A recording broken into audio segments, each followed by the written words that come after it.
The moment your paycheck hits your bank account, something important happens, and most people miss it. Not because they're careless, but because it feels harmless. The money arrives, there's a sense of relief, and almost instantly your brain starts planning. A few meals out, a small purchase you've been delaying, maybe something you deserve after a long month. None of it feels reckless. It feels normal. That's the problem. This short window right after you get paid is where most financial damage is done. Not through massive mistakes, but through quiet decisions made on autopilot. That's why so many people work harder every year, earn more, and still feel stuck. The money comes in, the month passes, and nothing improves. The truth is uncomfortable but simple. Your financial future isn't decided by how much you earn. It's decided by what happens immediately after you get paid. Most people see their paycheck as a reward, a signal that the hard part is over and they can finally relax. That mindset feels natural, but it quietly works against you. Your paycheck isn't a prize, it's raw material. Every dollar that enters your account arrives without instructions. If you don't tell it where to go, it will drift toward whatever feels good in the moment. Convenience, comfort, impulse. That's not because you're irresponsible. It's because money without direction always follows emotion. This is why people say things like, "I don't know where my money goes." They're not lying. They genuinely don't decide. They let spending happen first and planning happen later, if at all. Imagine trying to build something without organizing your tools. You wouldn't blame the tools for the mess. You'd recognize there was no system. Money works the same way. Without structure, it disappears into daily life without leaving anything behind. The biggest financial shift doesn't come from earning more. It comes from changing how you receive money. When your paycheck arrives, that's the moment it's most powerful. Once it's mixed into everyday spending, that power is gone. People who build stability don't rely on motivation or discipline. They rely on structure. They decide what their money is meant to do before emotions get involved. Until you stop treating your paycheck like something to enjoy and start treating it like something to deploy, progress will always feel just out of reach. The first real test after you get paid isn't saving or investing, it's honesty. Most people believe they know their essential expenses: rent, food, transportation, utilities. Simple. But when you look closer, the list quietly grows.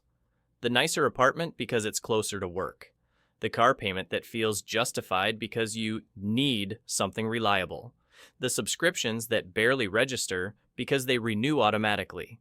Over time, comfort disguises itself as necessity. This is how people end up spending most of their income just to maintain a lifestyle they never consciously chose. Not because they're careless, but because no one ever taught them to draw a clear line between survival and convenience. Here's the reality most people avoid. If more than half of what you take home is going toward true essentials, your margin for progress is thin. If it's closer to 2/3, something is out of balance. Either your income hasn't caught up yet, or your definition of need has quietly expanded. That doesn't mean you've failed. It means you've been drifting. Think of your paycheck like space in a suitcase. Essentials take priority. They go in first, neatly packed. Everything else must fit around them. But if you fill the suitcase with extras before the basics, nothing fits properly, and something important gets left behind. Clarity changes everything. Once you know exactly what portion of your income keeps your life running, the rest stops feeling mysterious. It becomes visible, adjustable, useful. This step isn't about cutting joy out of your life. It's about reclaiming control. When you clearly separate needs from habits, your money stops reacting to your lifestyle and starts responding to your decisions. That's when forward movement becomes possible. Before you think about growing money, you have to stop it from quietly leaking out. This is where debt enters the picture, and not in the dramatic way people usually talk about it. Not panic, not shame, just maintenance. Debt doesn't destroy progress all at once. It does it slowly, through missed dates, small penalties, and interest that never stops working against you. One late payment doesn't feel serious in the moment, but it leaves a mark that lingers far longer than most people expect. Your financial reputation is built on consistency, not perfection. You don't need to be aggressive here.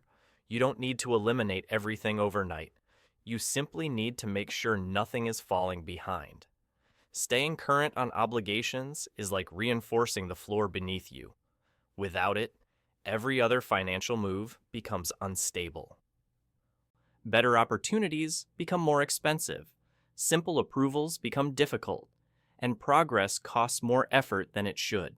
Many people underestimate how sensitive this system is. A handful of missed or late payments can undo years of careful behavior. The system doesn't care about intention. It only responds to patterns. That's why this step comes before anything ambitious. Not because it feels productive, but because it removes friction from everything that follows. When your obligations are handled cleanly and on time, doors stay open. Options remain available. This isn't about judgment. It's about positioning. Once the ground is solid, you can start building upward without worrying about collapse, without stress every time a bill is due, without the background noise of penalties quietly eating away at your income. Financial progress isn't built on dramatic moves. It's built on stability, and stability begins with making sure the basics are handled quietly, consistently, and without emotion. That's how you protect your momentum before you try to grow it. Most people believe stress comes from work, responsibilities, or lack of time. In reality, a large part of it comes from knowing that one unexpected problem could knock everything over. A sudden repair, a medical bill, a job change that wasn't planned.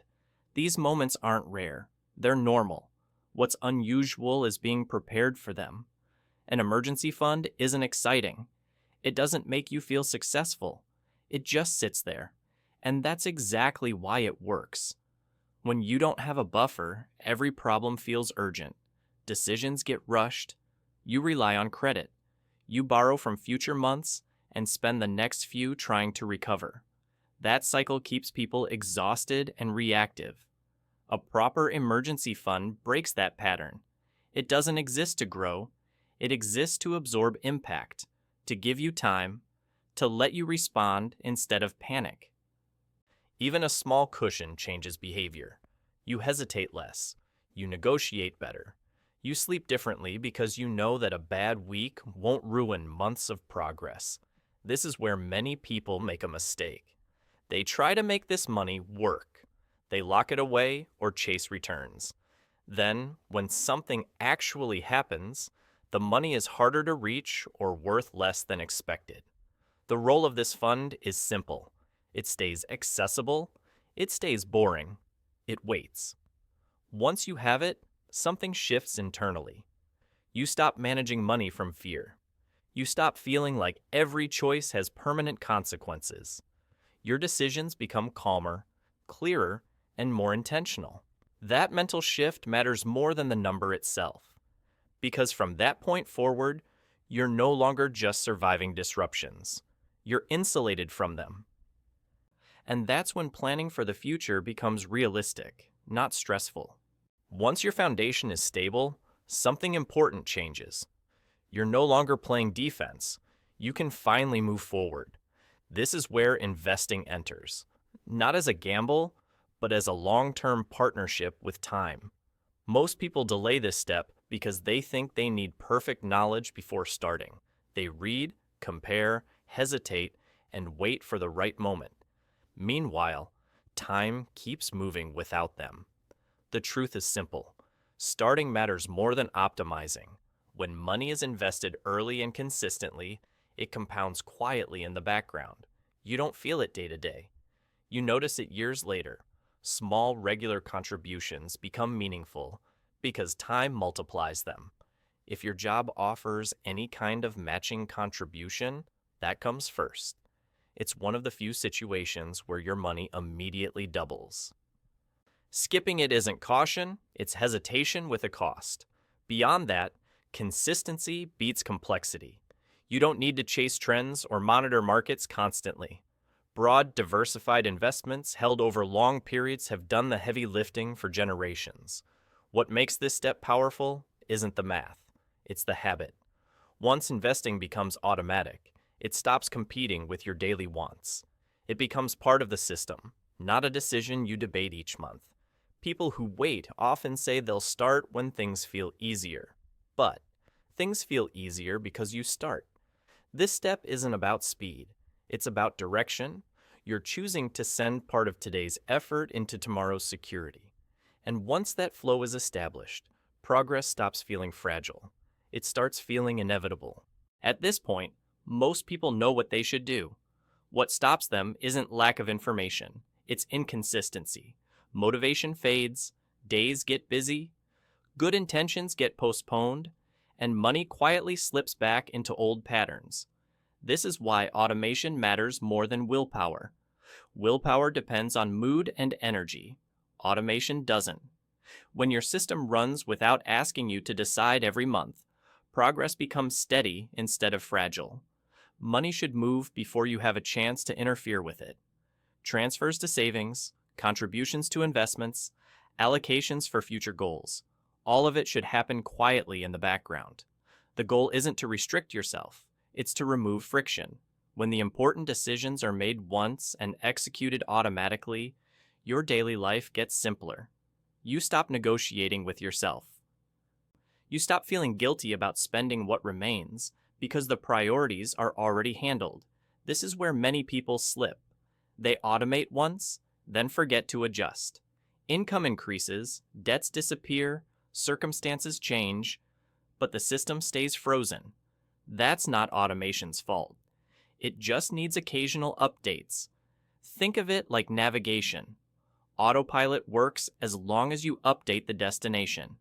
When you review and adjust your system periodically, progress accelerates naturally. Money that once vanished now builds quietly. Not because you think about it more, but because you think about it less. That's the difference between managing money and being managed by it. If you've made it this far, it should be clear that this isn't about shortcuts or clever tricks. It's about creating a system that holds up in real life, whether things are smooth or unpredictable. Progress doesn't come from perfection. It comes from structure applied consistently over time. When your money follows a plan instead of moods, pressure fades and decisions get easier. Small steps, taken early and repeated, quietly compound into stability most people never reach. Handle the important moves first. Let the rest of life fit around them. That's how control is built. And once it is, time starts working in your favor instead of against you.